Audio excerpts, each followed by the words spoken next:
بسم اللہ الرحمن الرحیم۔ السلام علیکم ورحمۃ اللہ وبرکاتہ۔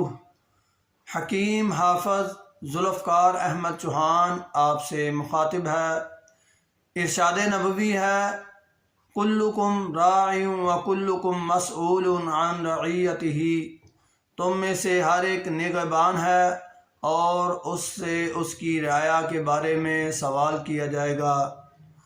آج ہم جس موضوع پر آپ سے بات کرنے والے ہیں وہ ہے جسمانی اور پٹھوں کی کمزوری اور رائی، یعنی رائی کا ہمارے جسم پر کیا اثر ہے۔ ایک معمولی سمجھی جانے والی چیز رائی، جس کو ہم عام طور پر ساگ کے لیے یا بھینسوں کے چارے کے لیے استعمال کرتے ہیں، لیکن اس کے بیج ایسی قوت رکھتے ہیں کہ ہم اگر اس کو استعمال کریں گے تو ہم حیران ہو جائیں گے کہ اتنی زیادہ قوت یہ جسم میں پیدا کر دیتی ہے۔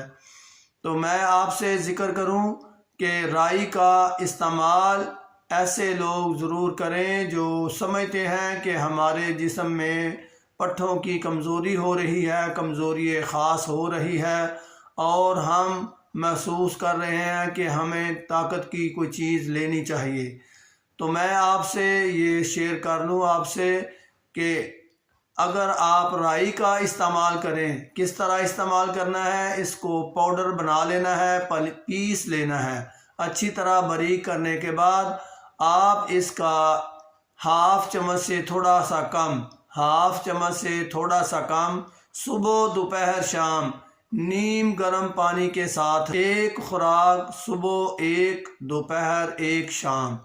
اور اگر آپ محسوس کرتے ہیں کہ پیٹ میں گیس بھی بن رہی ہے تو اس کے ساتھ تھوڑی سی اجوائن، یعنی جتنی رائی ہے اس سے ہاف آپ اجوائن اس میں شامل کر لیں۔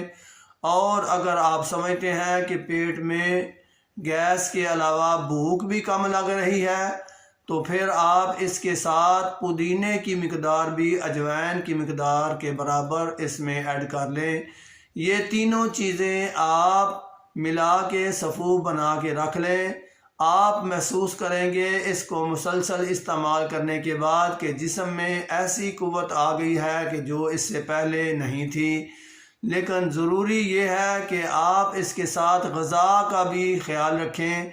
کولڈ ڈرنکس اور یہ جو فاسٹ فوڈ ہیں ان سے اوائڈ کریں اور زندگی کے مزے لیں۔ انشاءاللہ آپ کو یہ کاوش میری اچھی لگے گی۔